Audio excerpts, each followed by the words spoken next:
En el video de hoy vamos a ver los temas galactopóyesis y precursores sanguíneos dentro del tema biología y fisiología de la lactancia.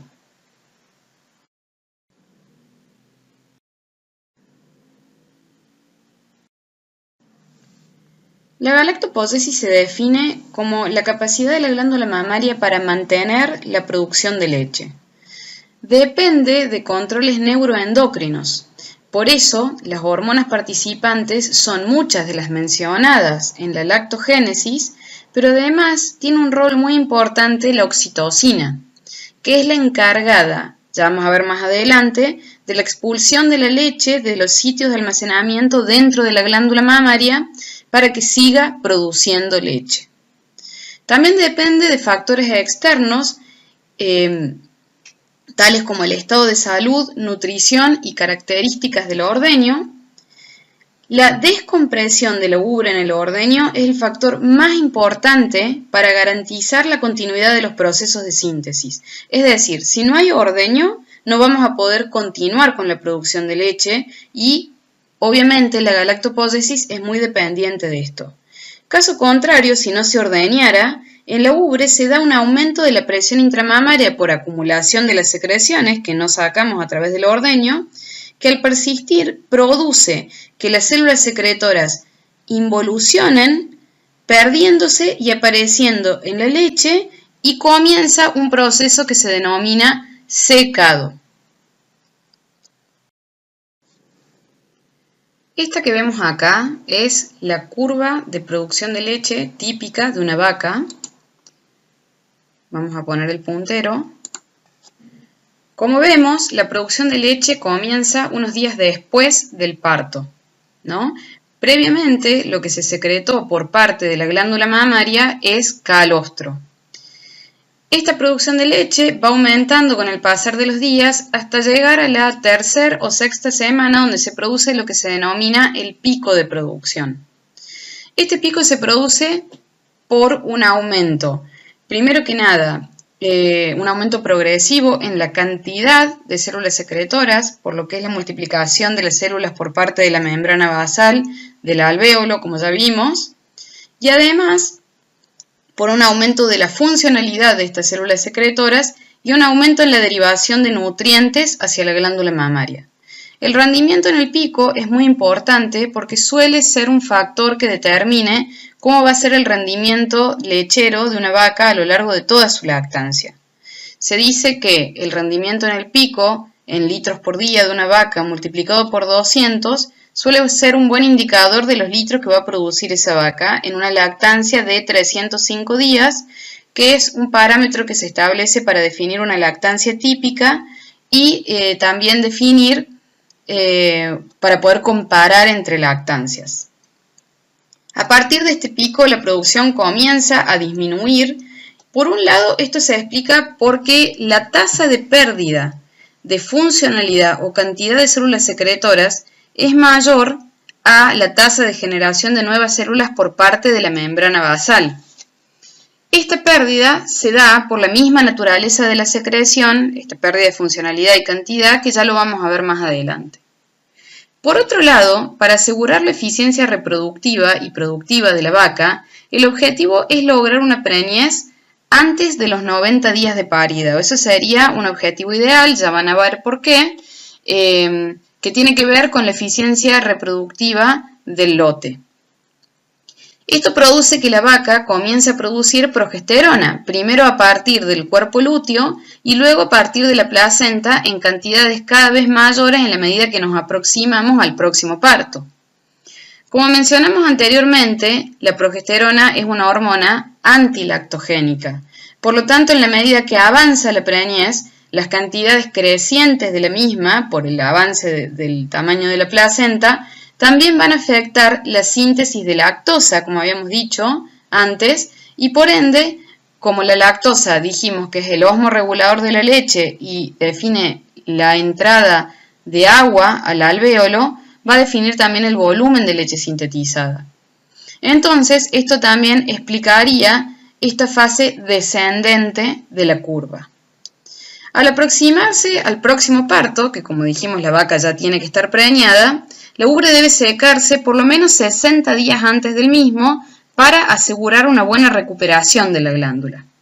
Va a permitir la involución del tejido secretor que permitió la lactancia que ya transcurrió y permitir que a partir de la progesterona presente dada por la gestación que dijimos que está ocurriendo, se regenere el nuevo tejido secretor para la próxima lactancia. Durante el periodo de secado que mencionábamos anteriormente, al interrumpirse el ordeño se produce acumulación de leche en la glándula mamaria, generando lo que se denomina presión intramamaria. Como respuesta a este proceso, las células del tejido secretor van a secretar en un proceso autócrino una proteína denominada FIL, que es el factor inhibidor de la lactancia. Este factor, a su vez, genera un mecanismo, como dijimos, autócrino inhibitorio sobre la actividad de las mismas células secretoras, inhibiendo que continúen secretando los sólidos de la leche y por lo tanto que se sintetice leche. Además, las células alveolares, pasado un tiempo de que se produce la acumulación dentro de la glándula y está ocurriendo esta presión, comienzan a destruirse y aparecen células del sistema inmune, principalmente lo que es los macrófagos, eliminando el resto de los tejidos, todos los restos que van a quedar, y de esta manera comienza lo que es la involución del tejido glandular para prepararse para la siguiente lactancia. Vamos a ver ahora los precursores de los sólidos de la leche, de estos componentes de la leche. Para la síntesis de los componentes de la leche es necesario que lleguen a la glándula mamaria precursores por vía sanguínea. Estos precursores llegan a través de los capilares que envuelven el alvéolo y son captados por las células secretoras, transformándolos en su citoplasma en los sólidos que forman la leche. Estos sólidos son, por ejemplo, en el caso del azúcar de la leche dijimos que era la lactosa, para lo cual necesitamos que llegue vía torrente sanguíneo glucosa. Para la proteína, principalmente la caseína, necesitamos que lleguen aminoácidos y para la grasa de la leche, los triglicéridos, necesitamos que lleguen ácidos grasos.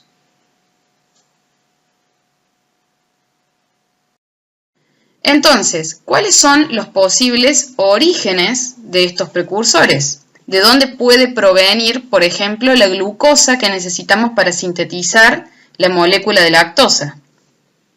Puede venir de la gluconeogénesis hepática a partir del ácido propiónico. Recordemos que en rumen los rumiantes pueden degradar, hacer una degradación, una fermentación ruminal de los hidratos de carbono no estructurales como el almidón, derivando en la formación de ácido propiónico, que puede viajar a el hígado y por gluconeogénesis transformarse en una molécula de glucosa. También por la hidrólisis enzimática del almidón, pero en intestino delgado, a través de enzimas amilolíticas, también obtenemos que lleguen a sangre glucosa. La interconversión de reservas corporales, principalmente el glicerol, que forma parte de los triglicéridos, en lo que es la grasa de reserva corporal, y por gluconeogénesis a partir de aminoácidos, que esta es una vía posible en hígado, que los aminoácidos vayan a hígado y se reconviertan en glucosa. Para el caso de los aminoácidos, ¿cuáles son las posibles vías de llegada de aminoácidos a la glándula o fuentes? Hidrólisis enzimática de la proteína bacteriana, es decir, la proteína dietaria que llegó a rumen fue utilizada por las bacterias y por lo tanto pasa a formar parte del organismo bacteriano que luego se degrada por hidrólisis enzimática en aminoácidos. Hidrólisis de la proteína pasante en intestino delgado, es decir, la que no se aprovechó en rumen y directamente por enzimas proteolíticas es degradada en intestino delgado y absorbida por el torrente sanguíneo. O también, en muy poco porcentaje, puede venir de reservas corporales, en este caso sería de la proteína muscular, que esto es algo que por lo general no es buscado. En cuanto a los ácidos grasos y los triglicéridos, Una fuente importante es el acetato y el beta-hidroxibutirato proveniente de la fermentación ruminal, en este caso de los hidratos de carbono estructurales, es decir, celulosa, hemicelulosa, que se encuentran en la fibra de los alimentos. Ya vamos a ver bien que estos por lo general dan origen a lo que es un proceso de síntesis de ácidos grasos de novo en la glándula mamaria. También por hidrólisis de la grasa dietética, es decir, la grasa que está dentro de la dieta y que se va a tener una degradación enzimática en el intestino delgado, generando ácidos grasos libres. Hidrólisis de lípidos bacterianos, que también pueden ser parte del organismo de las bacterias del rumen. Ácidos grasos no esterificados o AGNES, que son aquellos que eran triglicéridos que formaban parte de las reservas corporales de la vaca, que son degradados a ácidos grasos no esterificados, es decir, se desesterifican al separarse del glicerol y son transportados vía un transportador en el torrente sanguíneo. Y beta-hidroxibutirato de cuerpos cetónicos provenientes de la beta-oxidación de grasa de reserva, que esto ocurre en hígado. Bueno, entonces, ¿qué precursores dijimos que tienen que llegar a la glándula mamaria para la síntesis de lactosa? Ya que es un disacárido, deben llegar, como habíamos visto anteriormente, 2 moléculas de glucosa. Estas ingresan a la célula y una de las moléculas de glucosa se va a isomerizar a través de enzimas en galactosa. Luego, la enzima lactasa sintetasa va a catalizar la formación de la lactosa. Esta enzima, como nosotros habíamos visto anteriormente, está formada por 2 subunidades proteicas, la proteína A, galactosiltransferasa, y la proteína B, alfa-lactoalbúmina. Para que entonces ocurra la unión de la galactosa junto con la glucosa y se forme la lactosa, necesitamos que se genere esta enzima. Y como dijimos, ante la presencia de progesterona no se va a poder realizar la unión de estas 2 subunidades proteicas porque va a estar inhibida la alfa-lactoalbúmina y por ende se inhibe la síntesis de lactosa y por ende, al ser el osmorregulador que define el ingreso de agua hacia el lumen del alvéolo, no hay producción de volumen de leche. Para la síntesis de proteína, lo que vamos a tener entonces es la necesidad de que lleguen aminoácidos a la glándula mamaria a través del torrente sanguíneo. Las proteínas que están en la leche son principalmente la caseína, que es la más importante desde el punto de vista de la manufacturación de productos lácteos, ¿no? De lo que es el rinde tecnológico de la leche, y a su vez es la que se encuentra en mayor porcentaje, pero también podemos encontrar otras como alfa-lactoalbúmina, que dijimos que forma parte de enzimas, otras enzimas o inmunoglobulinas. Los precursores de la proteína de la leche son los aminoácidos que dijimos que llegan a través del torrente circulatorio, y la principal fuente de aminoácidos esenciales en realidad para la síntesis de caseína va a provenir de la proteína bacteriana y otra parte de la proteína pasante. La proteína pasante dijimos que es aquella que no es aprovechada en el rumen y que se absorbe en el intestino. La proteína consumida por la vaca puede ser aprovechada en el rumen, ¿no? Generando lo que es proteína bacteriana. Los microorganismos aprovechan el nitrógeno que ingresa a la célula, al rumen, y lo transforman en parte de su organismo.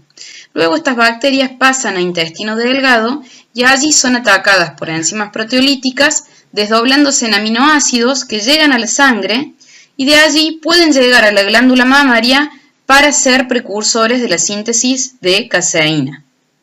La proteína que no es aprovechada en el rumen y pasa directamente al intestino delgado es hidrolizada a aminoácidos, al igual que la proteína bacteriana, por enzimas proteolíticas, y puede tener 2 vías.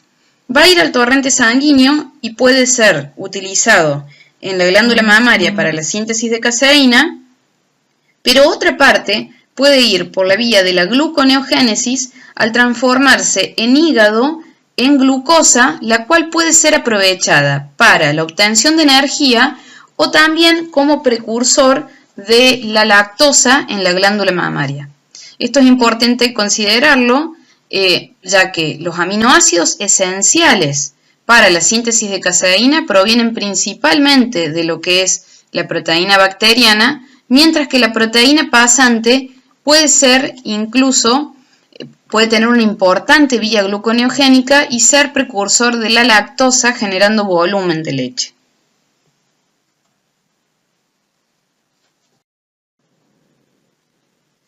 En el caso de la grasa de la leche, la grasa que podemos encontrar en la leche está compuesta principalmente por triglicéridos, que como dijimos es 3 ácidos grasos unidos a un glicerol.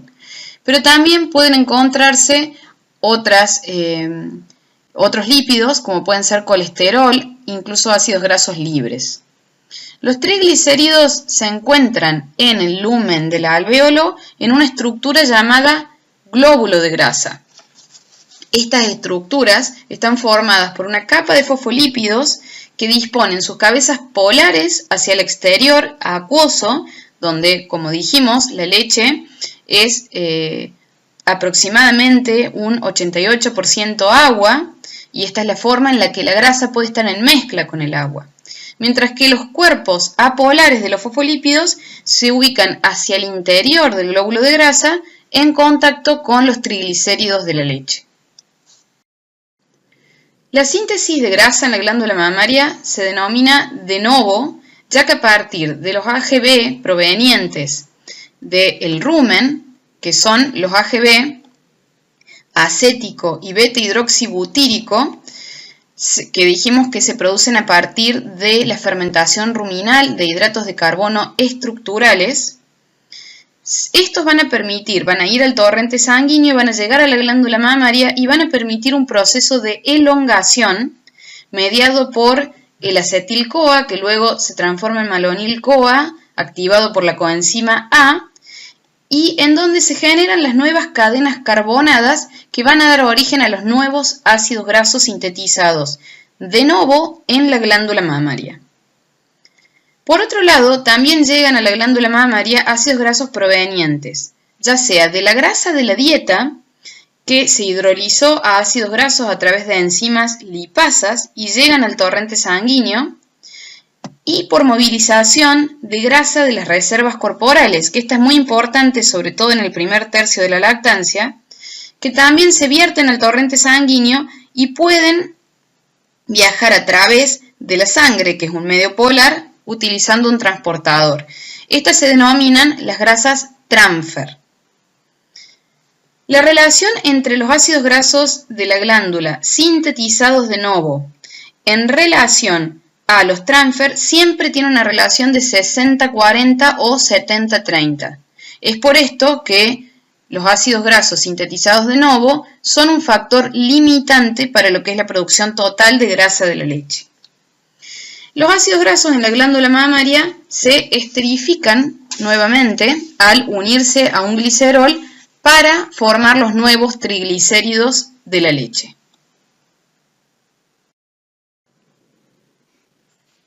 La glándula mamaria solo puede sintetizar de novo como máximo ácidos grasos de hasta 16 carbonos. Por lo tanto, los ácidos grasos sintetizados de novo representan lo que se denominan los ácidos grasos de cadena corta, principalmente en la leche. Mientras que la mayoría de los ácidos grasos transfer provenientes ya sea de la dieta o de la movilización de reservas tienen 16 carbonos o más. Por lo tanto, representan los ácidos grasos de cadena larga. Es normal que si hacemos un perfil lipídico de la leche, podamos encontrar al principio de la lactancia, cuando hay mayor movilización de reservas corporales, mayor cantidad de ácidos grasos de cadena larga, entonces, mientras que hacia el final de la lactancia y en dietas con mayor concentración de fibra, vamos a encontrar mayor cantidad de ácidos grasos de cadena corta. Sin embargo, como dijimos, los ácidos grasos de cadena corta, sintetizados de novo, suelen ser un factor limitante. Y en dietas donde sea bajo el contenido de fibra, vamos a tener lo que se denomina el síndrome de baja grasa en leche, debido a que nos va a faltar el precursor, que es el acético y el butírico, para la síntesis de los ácidos grasos de novo. Por eso es importante el consumo de fibra en la dieta de los rumiantes para leche.